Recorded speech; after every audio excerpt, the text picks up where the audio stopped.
New life class में आपका स्वागत है बाबू, है ना। देखिए केमिस्ट्री का पहला चैप्टर क्या हो गया था, ख़त्म हो गया था। रासायनिक अभिक्रिया एवं समीकरण ख़त्म हो गया था बाबू। आज दूसरा चैप्टर क्या करते हैं, आज दूसरा चैप्टर स्टार्ट करते हैं, है ना। आइए, अम्ल, भस्म तथा लवण, है ना। अम्ल, भस्म तथा लवण, अम्ल, भस्म तथा लवण, है ना। आज इसका क्लास 10th का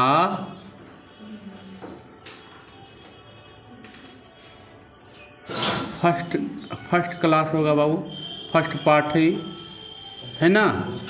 चलिए देखिए, ये चैप्टर से कम 5 से 7 नंबर का आना है। 3 गो तो ऑब्जेक्टिव कन्फर्म है और 2 गो सब्जेक्टिव, मतलब 2 नंबर के या 3 नंबर के, 2 गो इतना आना है ने, 3 गो और 2 दूनी 4, तो 7 नंबर के आना तय है। 7 नंबर के चैप्टर से क्या होता है, आता है। देखिए, तो पहले जानते हैं बाबू अम्ल, पहले जानते हैं अम्ल। अम्ल, अम्ल किसे कहते हैं। देखिए, अम्ल जो होता है स्वाद में कैसा होता है, खट्टा होता है। स्वाद में क्या होता है, जो भी पदार्थ स्वाद में खट्टा होता है उसे अम्ल कहते हैं, है ना। लिखेगा ये स्वाद में खट्टा होता है, या लिखेगा वैसे पदार्थ जो स्वाद में खट्टा होता है उसे अम्ल कहते हैं, है ना। लिखेगा ये स्वाद में खट्टा होता है बाबू, खट्टा होता है ना। या ऐसे भी लिख सकते हैं वैसे पदार्थ जो स्वाद में खट्टा होता है ना, तो उसे क्या कहते हैं, अम्ल कहते हैं। देखिए, अम्ल का एगो पूछता है यहाँ क्वेश्चन, अम्ल का लैटिन नाम, अम्ल का लैटिन नाम पूछता है। इसका लैटिन नाम होता है एसिडस। क्या होता है, एसिडस। एसिडस, एसिडस का मतलब होता है खट्टा, है ना। एसिडस का मतलब क्या होता है, खट्टा। एसिडस, एसिडस का मतलब क्या होता है बाबू, खट्टा। एसिडस का मतलब क्या होता है, खट्टा। एसिडस का मतलब क्या होता है, खट्टा। देखिए, एसिडस का मतलब क्या होता है, खट्टा। हम ये भी आई है, ये क्वेश्चन जो है भी आई है, ये 3-4 बार एग्जाम में पूछ चुका है कि अम्ल का लैटिन नाम क्या है, एसिडस। क्या है बाबू, एसिडस। देखिए, अब जानते हैं, है ना। अब जानते हैं बाबू भस्म, अब जानते हैं भस्म, भस्म। अब जानते हैं भस्म। भस्म क्या है ना। भस्म क्या है बाबू, तो जो ये स्वाद में कड़वा होता है, ये स्वाद में कड़वा होता है, ये स्वाद में कड़वा होता है, ये स्वाद में, थोड़ा सा बड़ा लिखते हैं, कड़वा होता है। ये स्वाद, ये स्वाद में, ये स्वाद में, ये स्वाद में कड़वा होता है, कड़वा होता है। ये स्वाद में क्या होता है, कड़वा होता है ना। लिखेगा वैसे पदार्थ जो स्वाद में कड़वा होता है उसे भस्म कहते हैं, उसे क्या कहते हैं, भस्म कहते हैं। वैसे पदार्थ स्वाद में कड़वा होता है उसे क्या कहते हैं, उसे भस्म कहते हैं। देखिए, आप लवण जान गए, जो खट्टा होता है उसे क्या कहते हैं, लवण कहते हैं। और भस्म भी जान गए, और स्वाद में कैसा होता है, कड़वा होता है, तो उसे क्या कहते हैं, उसे कहते हैं भस्म। अब एक वैज्ञानिक आए, आर्हेनियस नामक वैज्ञानिक, वो अपने ढंग से अम्ल का अलग परिभाषा दिए और भस्म का अलग परिभाषा दी। एक वैज्ञानिक आए जो शायद जर्मनी के रहने वाले वैज्ञानिक है वो, तो वो अपने अनुसार अम्ल और भस्म का अलग अलग क्या दिए, परिभाषा दिए, है ना। लिखिएगा आर्हेनियस के अनुसार अम्ल की परिभाषा, है ना, आर्हेनियस के अनुसार, है ना, आर्हेनियस लिखिएगा, आर्हेनियस, आर्हेनियस, आर्हेनियस के अनुसार, आर्हेनियस के अनुसार, है ना। आर्हेनियस के अनुसार जानते हैं अम्ल की परिभाषा बाबू, अम्ल की परिभाषा जानते हैं।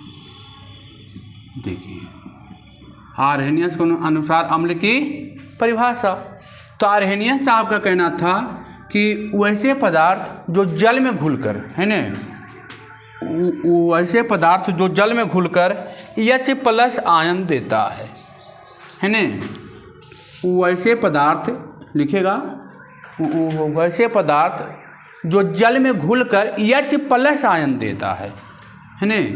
जैसे देखिए वैसे पदार्थ जो जल में घुलकर H+ ion, H+ ion, H+ ion ऐसे लिखा था, H+, है ना, H+ ion, H+ ion, H+ ion, वैसे पदार्थ जो वैसे पदार्थ जो जल में घुलकर क्या देता है, H+ आयन देता है। जैसे देखिए ये हम ले लेते हैं एक एग्जाम्पल, ये अम्ल है, हाइड्रोक्लोरिक अम्ल है ये, इसको जल में घुलाए, H2O देखिए जल में घुला, क्या दिया, H+ दे दिया और Cl- दिया। तो देखिए जल में घुलकर हमको कौन सी दिया, H+ आयन दिया। तो देखिए HNO3 है बाबू, ये जल में घुला, हमको H+ दिया और NO3- दिया।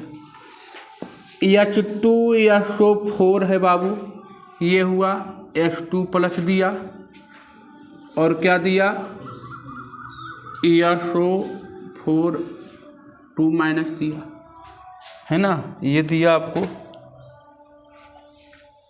कोई दिक्कत? देखिए ना, ये भी पानी में ही घुला है, ये भी कहाँ घुला है, वैसे पदार्थ जो जल में घुलकर, देखिए ये पदार्थ क्या है, ये अम्ल है, ये अम्ल है, अम्ल जल में क्या हो गया, घुला, तो कौन दिया, H+ आयन दिया, H+ आयन दिया, H+ आयन दिया, हैं। तो H+ आयन वैसे पदार्थ जो जल में घुलकर क्या दे दे, H+ आयन दे, उसे क्या कहते हैं, अम्ल कहते हैं। किसके अनुसार, आप एग्जाम में पूछेगा कि आर्हेनियस के अनुसार, या पूछेगा अम्ल किसे कहते हैं, तो अम्ल किसे कहते हैं। अब बढ़िया डिफिनीशन देना है तो यही देना है, बढ़िया डिफिनीशन के रूप में लिखना है तो यही लिखना है कि आर्हेनियस नामक एक वैज्ञानिक थे जो अपने अनुसार उन्होंने बताया कि जब कोई पदार्थ जल में घुलकर H+ आयन देता है तो उसे क्या कहते हैं, अम्ल कहते हैं। एक दो को एग्जाम्पल लिख दीजिएगा, एकदम चकाचक हो जाएगा, है ना। चलिए हो गया, आर्हेनियस के अनुसार अम्ल की परिभाषा हो गया। चलिए एग्जाम्पल हो गया, चलिए आगे बढ़ते हैं। अब लिखिएगा भस्म की परिभाषा, अब लिखिएगा भस्म की परिभाषा आर्हेनियस के अनुसार, है ना, भस्म की परिभाषा, भस्म की परिभाषा, भस्म की परिभाषा। देखिए ये क्या बोले, अब इसमें क्या बोले कि जब कोई पदार्थ पानी में घुलकर OH- आयन दे, क्या दे, OH- आयन, लिखेगा जैसे जब कोई पदार्थ जल में घुलकर, जब कोई पदार्थ जल में घुलकर OH- आयन देता हो, जैसे देखिए सोडियम हाइड्रोक्साइड को जल में घुलाए बाबू, जब कोई पदार्थ जल में घुलकर OH- आयन, OH- आयन, जब कोई पदार्थ जल में घुलकर OH- आयन देता है, जब कोई पदार्थ जल में घुलकर OH- आयन देता है, लिखे, जब कोई पदार्थ जल में घुलकर OH- आयन देता है तब उसे क्या कहते हैं, भस्म कहते हैं। जैसे देखिए NaOH है बाबू, जल में घुला तो तो Na+ दिया, और देखिए OH कौन सी दे दिया, माइनस। या जैसे देखिए KOH, ये भी घुलेगा तो K+ और OH माइनस हो गया। या NH4OH, ये क्या होगा, तो NH4+ और OH माइनस दिया। तो देखिए जो OH माइनस दे रहा है, देखिए ना बाबू, ये टोटल को चीज जल में घुलकर को चीज दिया है, OH माइनस आयन दिया है। वैसे पदार्थ जो जल में घुलकर OH माइनस आयन देता है, उसे क्या कहते हैं, उसे भस्म कहते हैं, उसे भस्म कहते हैं। जैसे देखिए OH माइनस आयन दिया है जल में घुलने के बाद, दिया कि नहीं दिया है ना, हो गया। अब नोट करके लिखिएगा एक पॉइंट नोट करके लिखिएगा बाबू, लिखिएगा, नोट करके लिखिएगा। जो पदार्थ लिखिएगा, या लिखिएगा ऐसे, वैसे भस्म, लिखिएगा वैसे भस्म जो जल में विलय होते हैं उसे क्षार कहते हैं। वैसे भस्म जो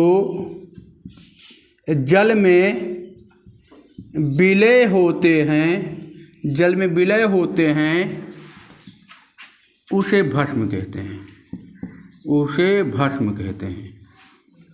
भस्म कहते हैं। नोट में लिख लीजिएगा, वैसे भस्म जो जल में विलय होते हैं उसे क्षार कहते हैं, भस्म खाली उसे क्षार कहते हैं। वैसे भस्म जो जल में विलय होते हैं उसे क्षार कहते हैं। वैसे भस्म जो जल में विलय होते हैं उसे क्षार कहते हैं। कोई दिक्कत? चलिए आगे बढ़ें। अब हेडिंग डालिएगा अम्ल का गुण। अम्ल का गुण,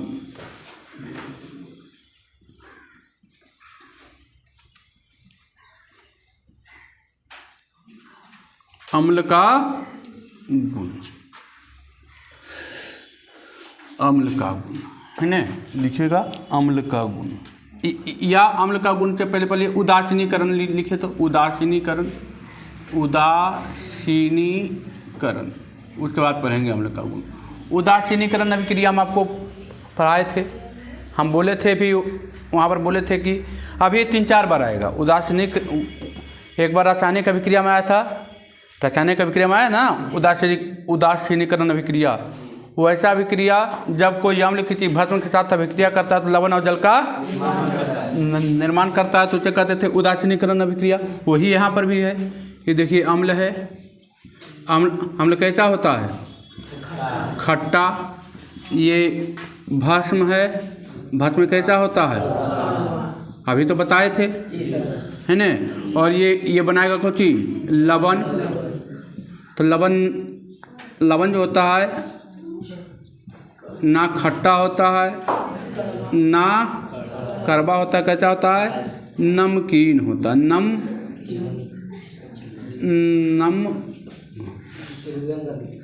नमकीन होता है। ये कैसा होता है, नमकीन होता है। ये कैसा होता है, और कौन बनाता था, जल, और कौन बनाता था, जल है ना। तो लिख सकते हैं जब कोई अम्ल किसी भस्म के साथ अभिक्रिया करता है तो लवण और जल का निर्माण करता है। जब कोई अम्ल किसी भस्म के साथ अभिक्रिया करता है, जब कोई अम्ल किसी भस्म के साथ अभिक्रिया करता है, जब कोई अम्ल किसी भस्म के साथ अभिक्रिया करता है, जब कोई अम्ल किसी भस्म के साथ है ना, लिखेगा उदासीनीकरण अभिक्रिया। जब कोई अम्ल किसी भस्म के साथ अभिक्रिया करता है तो लवण और जल का निर्माण करता है। जब कोई अम्ल किसी भस्म के साथ अभिक्रिया किया बाबू तो लवण बना लिया, लवण NaCl बना लिया और प्लस H2O बना लिया, हो गया। ये था अम्ल, ये भस्म, ये बनाया लवण। NaCl कौन होता है, नमक कहते हैं इसे। ये कैसा होता है, नमकीन होता है ना। जब कोई अम्ल की चीज भस्म के साथ अभिक्रिया करता है तो लवण और जल का, ये रहा आपका एग्जाम्पल बाबू। अब लिखिएगा इसके गुण, है ना। अब हेडिंग डालेगा गुण, उदासीनीकरण अभिक्रिया। अब ये 3-4 बार आएगा बाबू, है ना, लेकिन एक ही बार पढ़ाएंगे, 3-4 बार तो नहीं पढ़ाएंगे, क्योंकि 3-4 बार एक ही चीज़ को कितना पढ़ाते रहे। ये देखिए दूसरे बार आया तो एकदम माइंड में घूम रहा होगा कि याद हो गया है, क्या हो गया है ना। अब लिखिएगा इसके गुण, है ना, लिखिएगा अम्ल के गुण,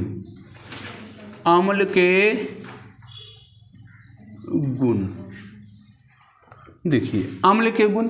तो पहला इसका गुण क्या है, ये स्वाद में क्या होता है, ये स्वाद में खट्टा होता है, पहला गुण इसका यही है। दूसरा गुण क्या है, ये विषैला होता है।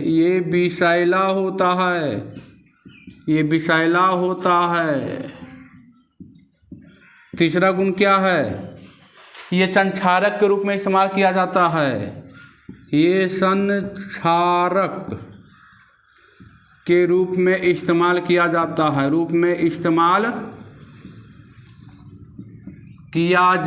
है, अब कैसे कहिएगा सर, कैसे संक्षारक के रूप में इस्तेमाल किया जाता है। तो देखिए आप बैटरी का पानी लेते हैं, बैटरी के पानी क्या रहता है बाबू, H2SO4 रहता है, सल्फ्यूरिक अम्ल जिसको कहते हैं, जिसको बोलते हैं आप देहाती बात, इसको केमिस्ट्री भाषा में कहते हैं सल्फ्यूरिक अम्ल केमिस्ट्री के भाषा में, लेकिन इसको देहाती भाषा में, हिंदी भाषा में कहते हैं तेजाब। इसको क्या कहते हैं, तेजाब। देहाती भाषा में इसको क्या कहते हैं, तेजाब होता है ना। तेजाब में इसमें इतना शक्ति है बाबू, आपका एक बूंद जो H2SO4 हाथ पे गिर गया तो रुकेगा नहीं, सीधे हाथ को पार करते हुए क्या कर जाएगा, निकल जाएगा, वो एकदम गलाते हुए क्या होता है, निकल जाता है। तो यही आप क्या करते हैं, जहाँ कहीं पर पानी ज़्यादा घिर गया है, हंसी लग जाता है, क्या उसको बोलते हैं, कई बोलते हैं ना, कहीं पर लग जाता है तो क्या करते हैं, बैटरी का पानी लेके और चप्पल पहन को उसको झाड़ू से रगड़ देते हैं, खाली छूट जाता है। तो संक्षारक के रूप में इस्तेमाल किए, या कहीं जंग उंग लग गया है तो पेटी उटी या फैक्ट्री में क्या होता है कि H2SO4 पूरा ड्राम में रखा रहता है, ठीक है, और उसमें हाथ में इतना गालब से पहनता है आदमी, हाथ में जब गालब से पहने रहता है, और जो भी जंग वाला सामान है उसको जब पकड़ता है, उसमें डुबाता है, उसको निकालता है, पूरा जंग के एक बार में क्या होता है, छूट जाता है। तो संक्षारक के रूप में इस्तेमाल किया है ना, तो ये संक्षारक के रूप में इस्तेमाल किया जाता है। चौथा लिखिएगा, ये सूचक के रूप में इस्तेमाल किया जाता है, लिखिएगा ये सूचक के रूप में, सूचक के रूप में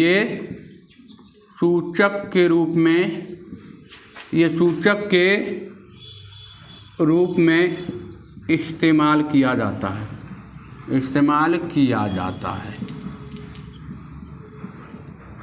ये सूचक के रूप में इस्तेमाल किया जाता है। देखिए सूचक के रूप में कैसे बाबू, देखिए एक लाइकेन होता है, एक पत्ता होता है, एक लाइकेन होता है ना, एक लाइकेन नामक एक पत्ती होता है ना, एक लाइकेन होता है। लाइकेन के छोटे छोटे पत्ता से पत्थर बनाया जाता है, कुछ बनाया जाता है पत्थर, उसको बोलते हैं लिटमस। तो क्या बोलते हैं, लिटमस। अब लिटमस में जब अम्ल डालिएगा तो इसका रंग हो जाएगा कैसा, लाल। और लिटमस पर जब भस्म डालिएगा तो उसका रंग कैसा हो जाएगा, नीला। लाइकेन चाहिए होता है, लाइकेन एक पौधा का नाम है। लाइकेन के पौधा में जो पत्ता होता है उसको छोटे छोटे करके उसको कौन बोलते हैं, पत्थर बनाया जाता है, उसको बोलते हैं लिटमस। उसको क्या बोलते हैं, लाइकेन एक पौधा होता है, एक पौधा से छोटे छोटे पत्थर बनाए जाते हैं, और उसी पत्थर को हम क्या कहते हैं, लिटमस। और लिटमस में जब अम्ल डालिएगा, जैसे अम्ल है और लिटमस का पट्टा डाल कर उसको निकालिएगा तो कैसा हो जाएगा, लाल। और जैसे ही लिटमस पर कौची डालिएगा, भस्म डालिएगा तो कैसा हो जाएगा, नीला। तो लाल हो गया तो समझ जाना है कौची है, अम्ल है। तो पता चल रहा है ना, सूचक रूप में इस्तेमाल हो रहा है ना। और जैसे हम भस्म में डालेंगे नीला हो गया तो समझ जाना कौची है, भस्म है। हमको नहीं पता कि आम्ल कौन आम्ल है कौन भस्म है, हम लिटमस उसमें क्या किए, डुबाए। तो हम जानते हैं कि जब लिटमस उसमें हम डुबाएंगे, माने हम नहीं जानते हैं कि कौन आम्ल है कौन भस्म है, लेकिन लिटमस का हम उसमें लाइकेन के पौधा के जो छोटे छोटे पत्तर बनता है उसको बोलते हैं लिटमस। लिटमस सब हम उसमें डुबाएंगे तो जब हो गया लाल तो हम समझ जाएंगे कौची है, आम्ल। और जब हो गया नीला तो कौची समझेंगे, भस्म है।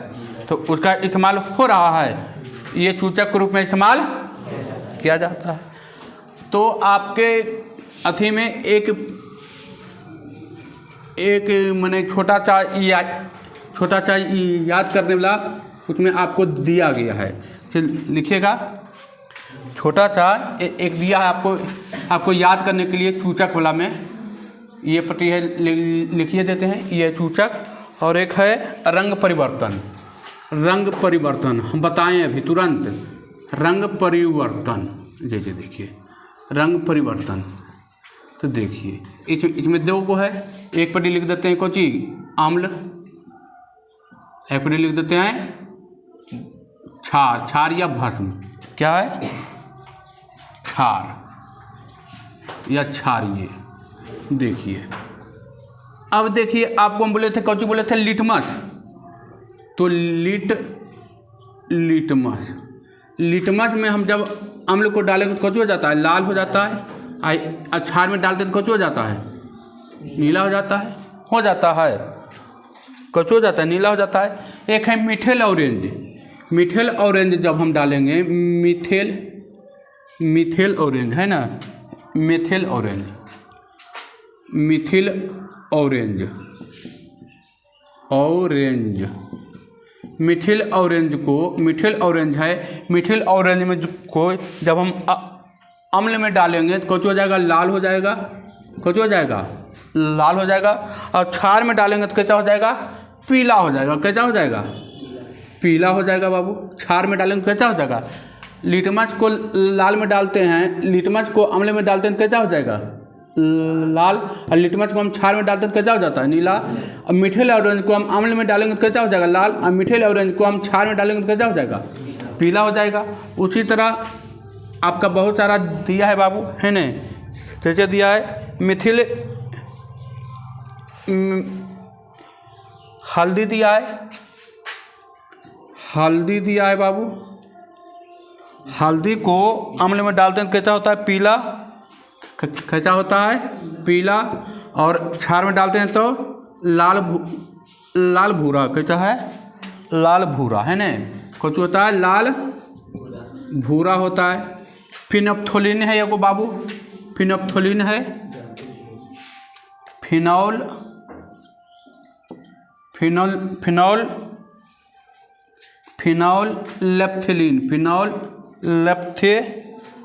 लेप्थेलिन लीन है बाबू, फिनॉल लेप्थेलिन है। इसको जैसे डालेंगे अम्ल में तो ये हो जाएगा, रंगहीन हो जाएगा। रंगहीन मैंने कोई रंग नहीं रहेगा, रंगहीन होगा। और क्षार में डालेंगे तो कैसा हो जाएगा, गुलाबी हो जाएगा, गुलाबी हो जाएगा, है न। अब है चुकंदर।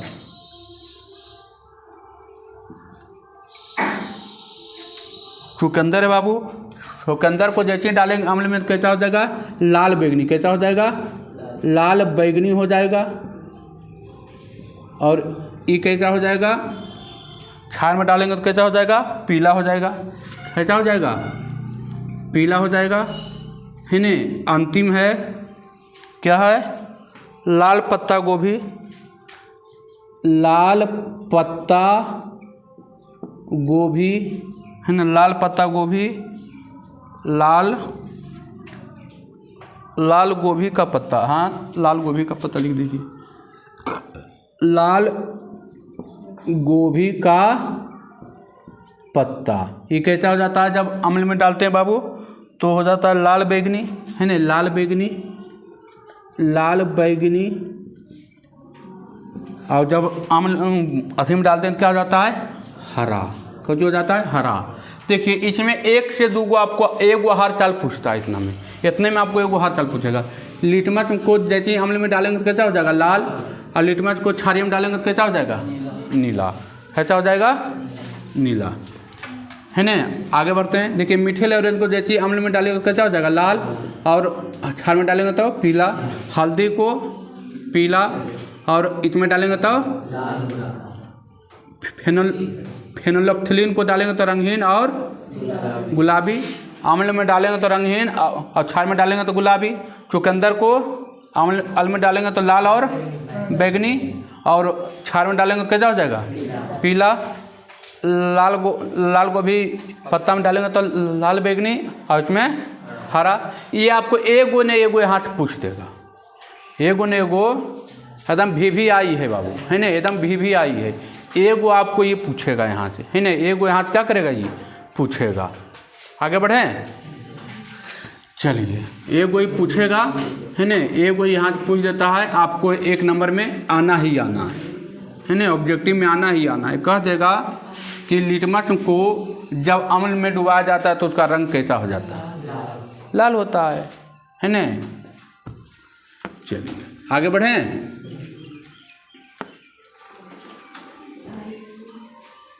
देखिए,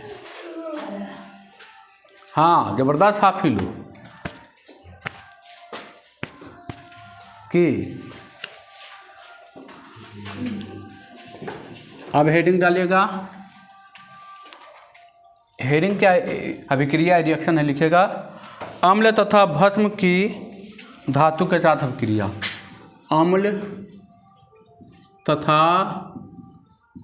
भस्म की धातु के साथ अभिक्रिया, धातु के साथ अभिक्रिया,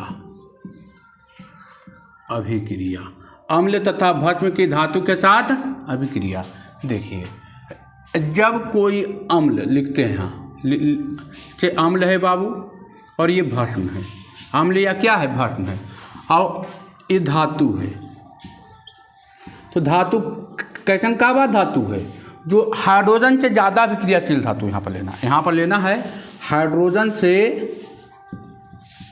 ज़्यादा अभिक्रियाशील, ज़्यादा अभिक्रियाशील धातु, हाइड्रोजन से ज़्यादा अभिक्रियाशील धातु लेना है। तब क्या बनाएगा? तब आपको बनाएगा लवण, और तब बनाएगा आपको लवण मिलेगा H2। H2 कहाँ चल जाएगा? ऊपर। देखिए अब इसका डिफिनीशन कैसे बोलेंगे? जब कोई अम्ल या भस्म, जब कोई अम्ल या भस्म हाइड्रोजन से ज़्यादा अभिक्रियाशील धातु के साथ अभिक्रिया करता है तो लवण और हाइड्रोजन गैस का निर्माण। अब हाइड्रोजन से कम में अभिक्रियाशील धातु लीजिएगा तो कोई अभिक्रिया नहीं करेगा। ध्यान से सुनिए, हाइड्रोजन से कम अभिक्रियाशील धातु लीजिएगा तो कोई अभिक्रिया होगा ही नहीं, क्योंकि वो हाइड्रोजन से क्या है? कम अभिक्रियाशील है। तो कम अभिक्रियाशील वाला लीजिएगा तो अम्ल और भस्म उसके साथ कोई अभिक्रिया करेगा ही नहीं, और जब अभिक्रिया करेगा नहीं तो फिर कुछ बनेगा नहीं बनेगा। जब अभिक्रिया नहीं होगा तो बनेगा नहीं बनेगा। तो लेना क्या? जब लिखिएगा जब कोई अम्ल या भस्म, जब कोई अम्ल या भस्म, जब कोई अम्ल या भस्म हाइड्रोजन से ज़्यादा अभिक्रियाशील धातु के साथ, जब कोई अम्ल या भस्म हाइड्रोजन से ज़्यादा अभिक्रियाशील धातु के साथ, हाइड्रोजन से ज़्यादा अभिक्रियाशील, हाइड्रोजन से ज़्यादा है ना, हाइड्रोजन से ज़्यादा अभिक्रियाशील धातु के साथ अभिक्रिया करता है तो लवण और जल का निर्माण करता है। लिखे जब कोई अम्ल या भस्म, जब कोई अम्ल या भस्म हाइड्रोजन से ज़्यादा अभिक्रियाशील धातु के साथ अभिक्रिया करता है तो लवण और जल का निर्माण करता है। जैसे बाबू, जैसे देखिए अम्ल है HCl प्लस ये है Na, अभिक्रिया किया तो कौन सी बनाएगा? तो बनाएगा NaCl, और क्या मिलेगा? H2 प्लस H2 कहाँ चला जाएगा? वायुमंडल में। जब कोई अम्ल या भस्म हाइड्रोजन से ज़्यादा अभिक्रियाशील धातु के साथ अभिक्रिया करता है तो लवण और हाइड्रोजन गैस का निर्माण करता है ना। देखिए देखिए H2SO4 है बाबू, H2SO4 है। अब ये अभिक्रिया किसके साथ है? Zn के साथ। तो क्या करेगा? तो आपको बना देगा क्या? ZnSO4 ये बना देगा ZnSO4। अब मिलेगा कौची? H2 मिलेगा। H2 कहाँ चला जाएगा? वायुमंडल में, है ना। जैसे देखिए ये है अम्ल, ये भी अम्ल है, ये अम्ल है और ये धातु है। ये हाइड्रोजन से ज़्यादा अभिक्रियाशील धातु लिए हैं, है ना। तो ये दोनों जब अभिक्रिया किया तो कौची बना दिया? लवण। और कौची मुक्त किया? H2, है ना, हाइड्रोजन। ये भी अम्ल है और इसके साथ अभिक्रिया किया तो ये बना देखिए बना दिया लवण, और ये हाइड्रोजन क्या होगा? मुक्त हो गया, है ना।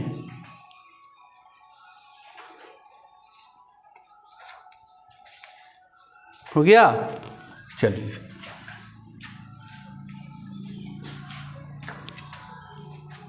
देखिए अब ले लीजिए कॉपर।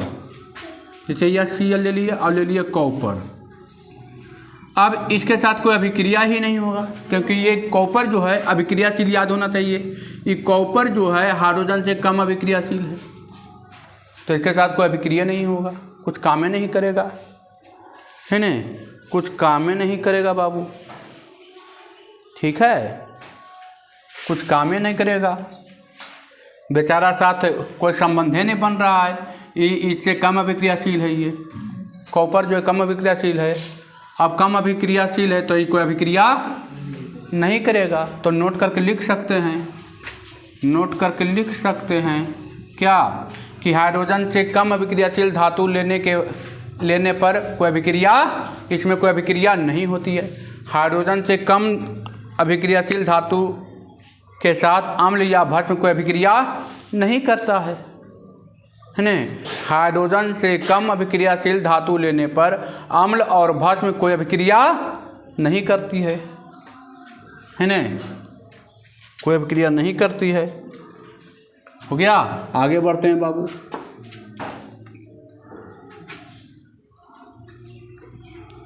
लिखे, हाइड्रोजन से कम अभिक्रियाशील धातु लेने पर अम्ल और भस्म कोई अभिक्रिया नहीं करती है ना। अब लिखिएगा कार्बोनेट, धातु के कार्बोनेट। अगला लिखिएगा बाबू, है ना। आइए अगला चलते हैं। लिखिएगा धातु के कार्बोनेट या बाइकार्बोनेट। धातु के कार्बोनेट या बाइकार्बोनेट, बाइकार्बोनेट, धातु के कार्बोनेट या बाइकार्बोनेट के साथ अम्ल की अभिक्रिया। धातु के कार्बोनेट या बाइकार्बोनेट के साथ अम्लों की अभिक्रिया, अम्लों की अभिक्रिया। देखिए अब पहले जानते हैं बाबू कार्बोनेट किसे कहते हैं। ये जानना है कुछ, उसका सूत्र क्या होता है। देखिए तो उसका सूत्र होता है सी कार्बोनेट। पहले जानते हैं कार्बोनेट। देखिए CO3 है उसको बोलेंगे कार्बोनेट। CO3 को क्या बोलेंगे? कार्बोनेट। और बाइकार्बोनेट क्या है? Bicarbonate, bicarbonate. तो HCO3 बाइकार्बोनेट, HCO3 है ना। CO3 को क्या बोलेंगे? ये हुआ कार्बोनेट, ये हुआ बाइकार्बोनेट, है ना। अब धातु है तो इसमें कोई धातु जुड़ा हुआ रहेगा, है ना। इसमें कोई धातु जुड़ा हुआ रहेगा तो क्या बोलेंगे? देखिए तो क्या लिखेंगे? धातु के कार्बोनेट या बाइकार्बोनेट प्लस अम्ल। धातु के कार्बोनेट या बाइकार्बोनेट, है ना। धातु के कार्बोनेट या बाइकार्बोनेट और जब कोई धातु के कार्बोनेट या बाइकार्बोनेट किसी अम्ल के साथ अभिक्रिया करता है तो लवण और जल का निर्माण करता है। लवण और जल का निर्माण करता है। हो गया। चलिए, लवण जल और CO2 कर दीजिए। CO2 का भी निर्माण करता है बाबू थोड़ा सा। चलिए आइए देखिए, लिखेगा जब कोई धातु के कार्बोनेट एवं बाइकार्बोनेट, जब कोई धातु के कार्बोनेट या बाइकार्बोनेट, लिखेगा जब कोई धातु के कार्बोनेट या बाइकार्बोनेट किसी अम्ल के साथ अभिक्रिया करता है तो लवण जल और कार्बन डाइऑक्साइड का निर्माण करता है। जब कोई धातु के कार्बोनेट है ना, लिखेगा जब कोई धातु के कार्बोनेट या बाइकार्बोनेट किसी अम्ल के साथ अभिक्रिया करता है तो लवण जल और कार्बन डाइऑक्साइड का निर्माण करता है ना। जैसे देखिए Na2CO3 और अम्ल ले लेते हैं H2SO4, क्या बनाएगा? तो बनाएगा क्या? लवण बनाएगा बाबू, है ना। क्या बनाएगा? लवण बनाएगा। तो लवण बनाएगा क्या?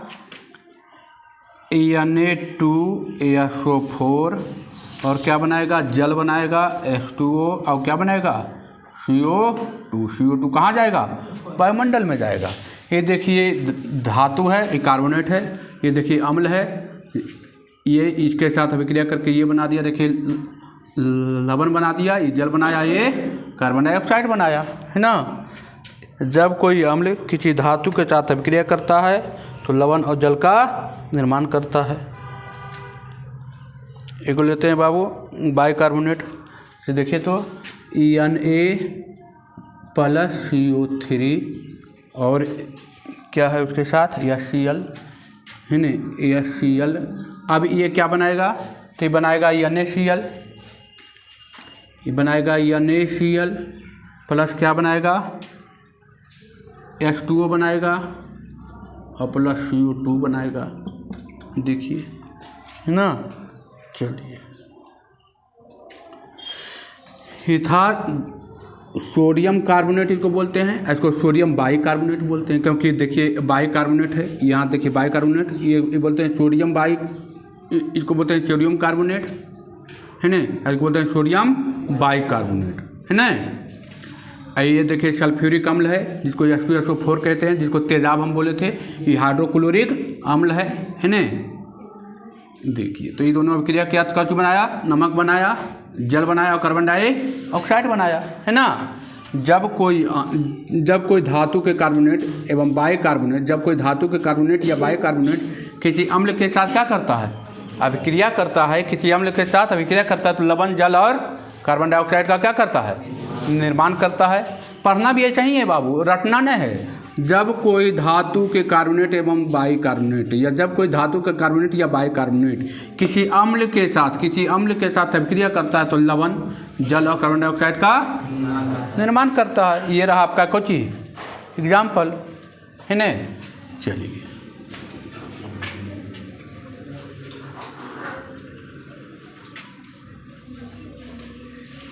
अगला अभिक्रिया,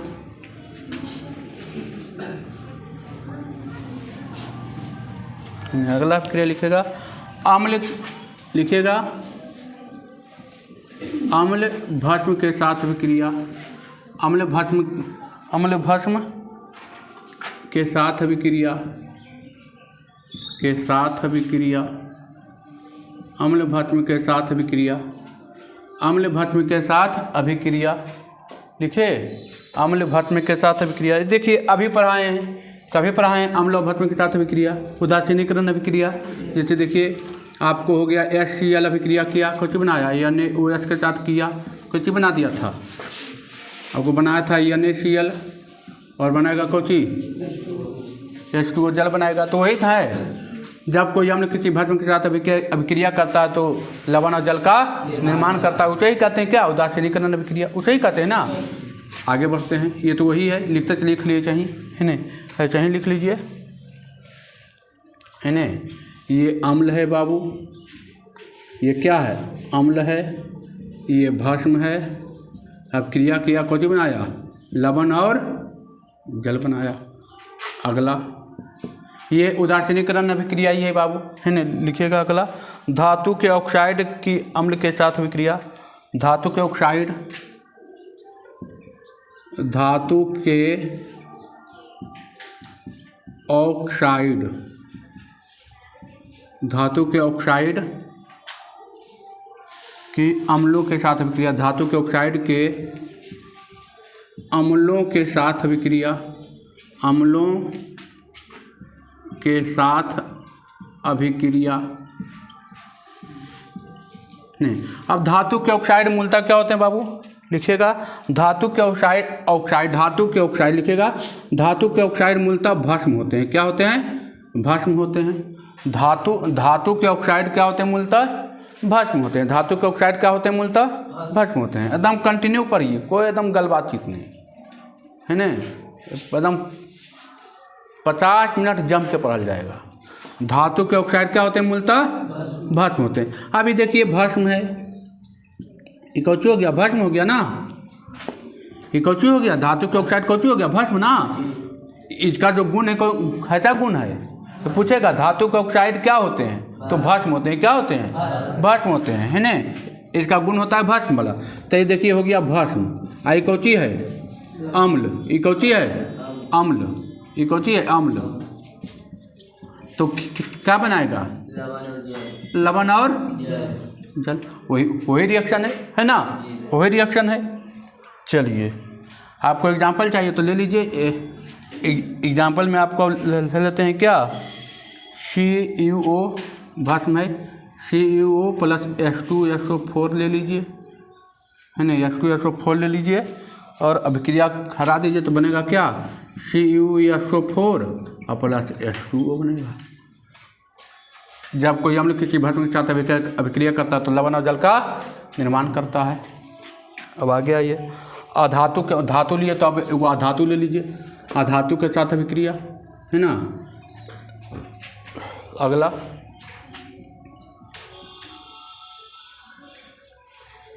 अधातु के ऑक्साइड के अम्लों के साथ अभिक्रिया, या अम्लों, अधातु के ऑक्साइड भस्म के साथ अभिक्रिया, भस्म के साथ अभिक्रिया, है ना बाबू। अधातु के ऑक्साइड, है ना, अधातु के ऑक्साइड के भस्म के साथ अभिक्रिया, है ना।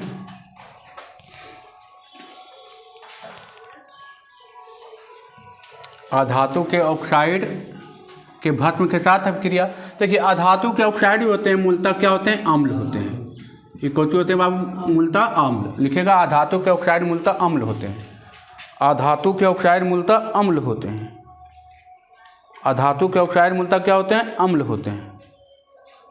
अधातु के ऑक्साइड क्या होते हैं, मूलतः अम्ल होते हैं। तो लिखिएगा, जैसे देखिए ये हो गया अम्ल हो गया, और ये भस्म के साथ अभिक्रिया करिए रहा है बाबू, कौन सी बनाएगा, लवण और जल का निर्माण करेगा।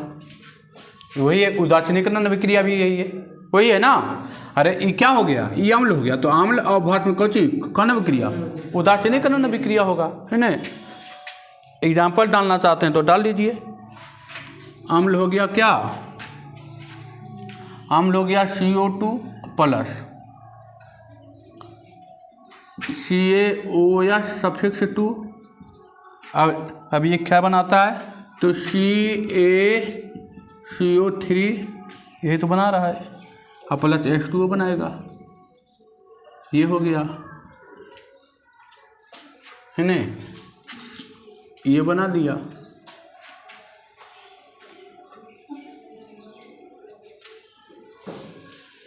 हो गया। चलिए एक आप पढ़ लीजिए, है नहीं, एक आप पढ़ लीजिए। क्या मूर्छित हो गए हैं, आए, चलिए तो एक आप पढ़िए, लिखिएगा। एक अंतिम, अम्ल तथा भस्म की जल के साथ अभिक्रिया। है ना, अम्ल तथा भस्म के साथ, अम्ल तथा भस्म की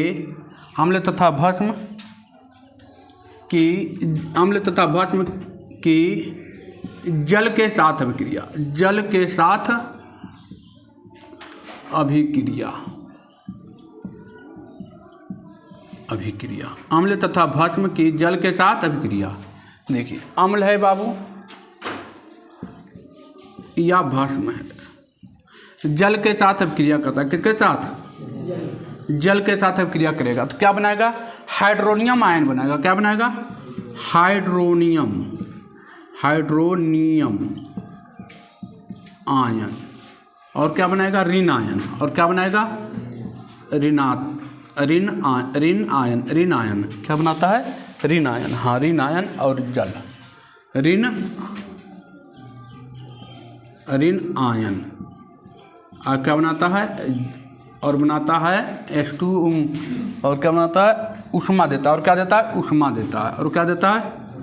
ऊष्मा देता है। देखिए हाइड्रोनियम आयन किसे कहते हैं पहले ही जानना। देखिए H3O अब प्लस, H2O में एक हाइड्रोजन और जोड़ दें, मंजोबरी नहीं टूट रहा है, लेकिन मंजोबरी को जोड़ देना, और यहाँ पर एक खोजी बैठा देना है प्लस, इसको बोलते हैं हाइड्रोनियम आयन। लिखिएगा, जब कोई अम्ल या भस्म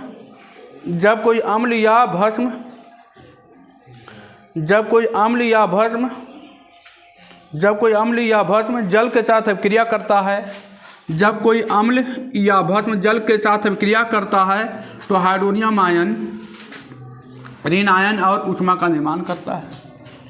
जब कोई अम्ल या भस्म जल के साथ निर्माण करता है, कोई अम्ल या भस्म जल के साथ अभिक्रिया करता है तो हाइड्रोनियम आयन, ऋण आयन और ऊष्मा का निर्माण करता है। जैसे बाबू देखिए, तो जैसे देखिए HCl है बाबू, HCl है, पानी के साथ अभिक्रिया किया, क्या बनाएगा? CO plus. और क्या बनाएगा? ऋण आयन। तो ऋण आयन क्लोरीन हो गया, और प्लस क्या देगा? ऊष्मा देगा। ये हो गया। जब कोई अम्ल, ये अम्ल हो गया बाबू, HCl अम्ल है ना।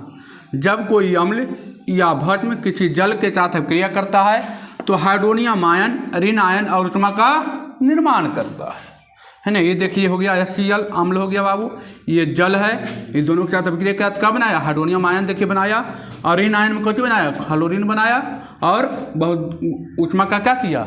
निर्माण किया, ऊष्मा निकाला, है ना। जैसे देखिए HNO3 क्या किया? जल के साथ अभिक्रिया किया बाबू, तो क्या बनाया? तो बनाएगा हाइड्रोनियम आयन बनाएगा, और क्या बनाएगा? NO3 माइनस, और ऊष्मा का निर्माण करेगा। ये हो गया ऊष्मा, है ना। चलिए हो गया। अब देखिए एक और कंसेप्ट है जो स्टार मार के लिख लीजिएगा। जल में अम्ल को मिला सकते हैं, अम्ल को डालिएगा कुछ नहीं होगा, है ना।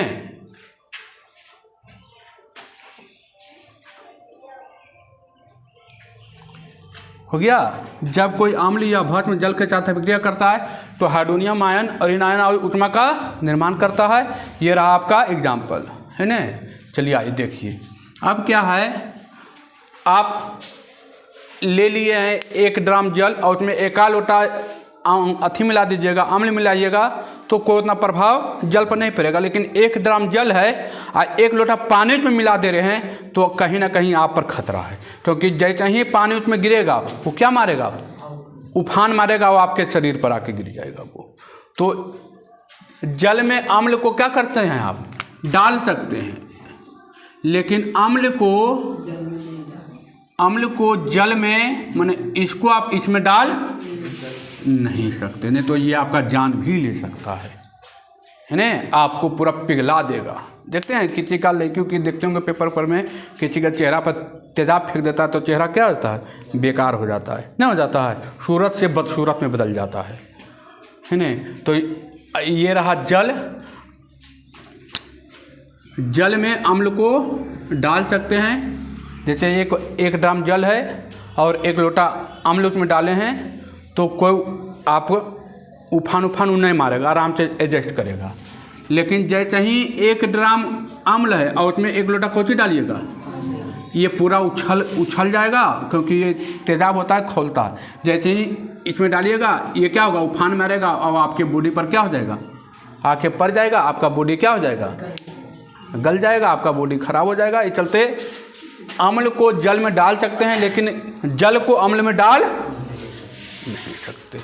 आज यहाँ रहने देते हैं ना, आज यहीं पर रहने देते हैं, कोई दिक्कत, आज यहीं पर रहने देते हैं, है ना,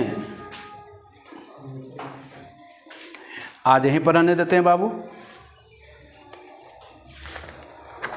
खूब जाके मेहनत करना है घर पर, है ना, खूब जाके घर पर मेहनत करना है, ठीक है। और आप लोगों को ये वीडियो कैसा लगा कमेंट करके ज़रूर बताएं। अच्छा लगता है तो अपने दोस्तों के पास शेयर करें और चैनल को सब्सक्राइब करना ना भूलें। अपने दोस्तों के पास ज़्यादा से ज़्यादा क्या कीजिए, शेयर कीजिए, है ना, और लाइक का बटन ज़रूर दबाइए, है ना, भूल जाते हैं आप लोग। ठीक है बाबू, धन्यवाद।